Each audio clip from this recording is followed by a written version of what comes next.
So he set me down on a rock, and he blindfolded me. Wait a minute, wait a minute. I went to dentists in my life. Why are you blindfolding me? He said, shut up. You want me to help you? I said, yes. Okay. So he blindfolded me. He said, open your mouth. And he worked for me for about a minute. I was screaming because the tooth was hurting. Then he yells out, I got it. Now you can take the blindfold off. You know what he had for instruments? He had a screwdriver that was sharpened on the end to loosen the tooth, and he had a plumber's plier, and he got my tooth out. But it came out in one piece, thank God. Then he gave me a little piece of a dirt rag, and he wet it. There was water, there's plenty of water in the back. And I was biting down on it, and the pain stopped, and everything was fine.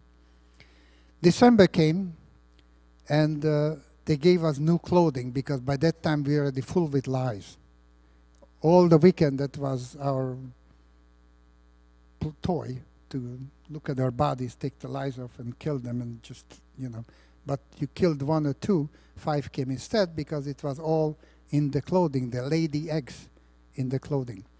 So luckily I got a warm shirt and a new set of prisoner's clothing. Now it's about February. I got very, very sick. I got a bad cold. I was coughing my head off. And in the back was the sick bay. Sick bay with about 5 beds, but the couple was, again, a criminal with the green triangle. He was notorious, because when you went in there, he beat you up first and asked questions later. So I thought to myself, I have to make a choice. I'm going to die over here, or I'm going to take my chance and going to see him. So I did see him, and I went in there in perfect German. I told him, look, I'm a good worker. I want to keep on working for the Reich. I'm here to do a good work, but I cannot. I'm sick. Oh, you're sick. You see that bed? Go in the bed. You're okay. White sheets, white pillows. I couldn't believe it. Then he brings me an aspirin. I said, I was told 100 people get 1 aspirin. He said, shut up and take the aspirin. And I took the aspirin. And my temperature was very high. The next day, I was still sick because the temperature just didn't go down by itself. Next to me was a Greek fellow, the barber. He says to me, you know what?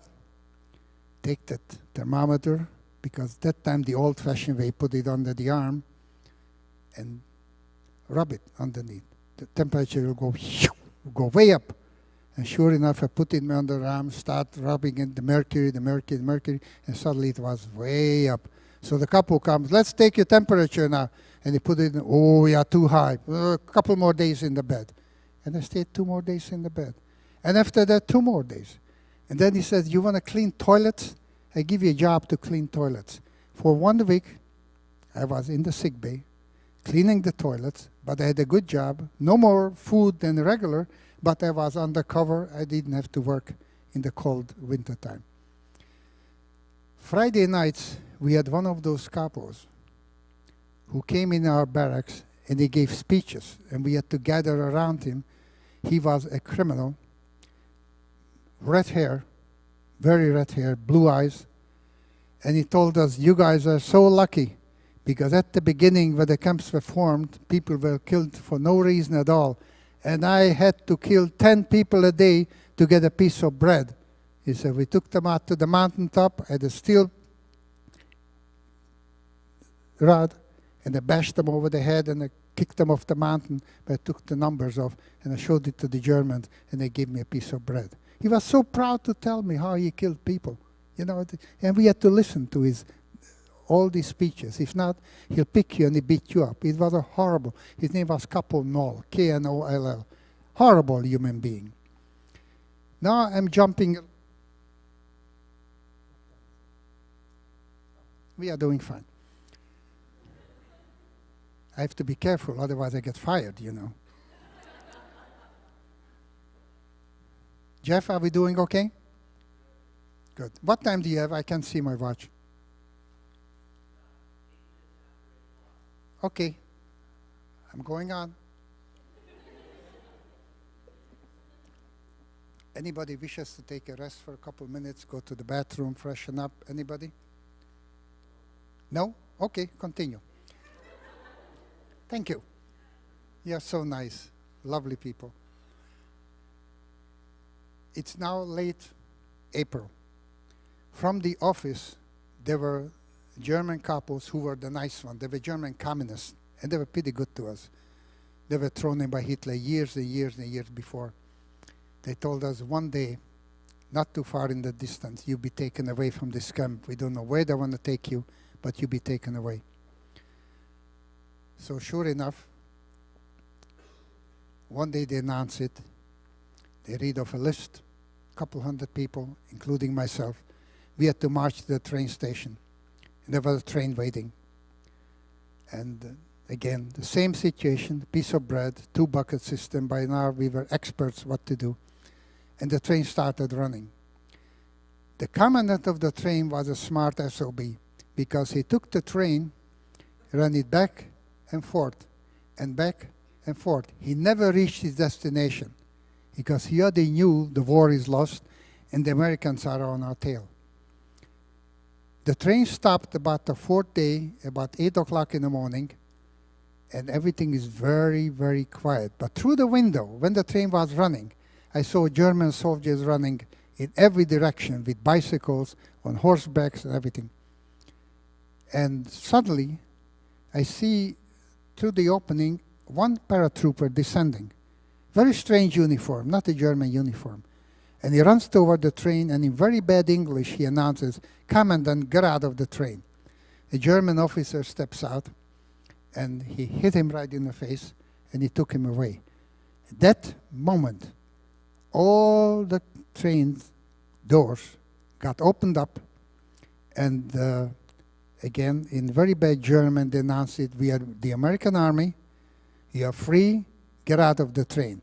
I was liberated by the United States 7th Army, by the 24th Infantry Division, the 29th Infantry Division, and the 20th Armored Division. I studied this very careful, so I know. We got off the train, and they told us, march by. Their soldiers were sitting already with some kind of a pump in the hands. And they sprayed us with DDT powder to get rid of the lice. The poor soldiers, they looked like the abominable snowmen. From head to toe, they looked white because they sprayed us. Then, Red Cross trucks were already lined up to take away the sick people, and each of us was handed out a care package. I ripped my package open. Guess what was in it? On the top was a little chocolate bar, like the American soldiers got, thick chocolate bar. Then it was a can of Spam. There was, there was a pack of cigarettes. You probably don't know the brand of it. Maybe your parents would know. It's called Old Gold. A pack of cigarettes with a gold stripe diagonally. Matches, pack of toilet paper, and a can of tuna. Bumblebee tuna. Never forget that name. And also a little jam and some crackers. And then there was at the bottom a can, a silver can. I was afraid of it because I didn't know what to do with it. I didn't know how to open it. So an American soldier comes over and he started opening it. Can give us a sound, and I stepped away. I thought there was poison in it. And he took his canteen and he took some powder that was milk powder. But the American soldiers said at the front line at that time. And he put in his canteen of water and shook it up and he drank it. Then he gave it to me. He gave the whole canteen to me and I drank it. Oh, did it taste good. You know, milk. They told us not to eat too much, just a very little bit because you get very, very sick.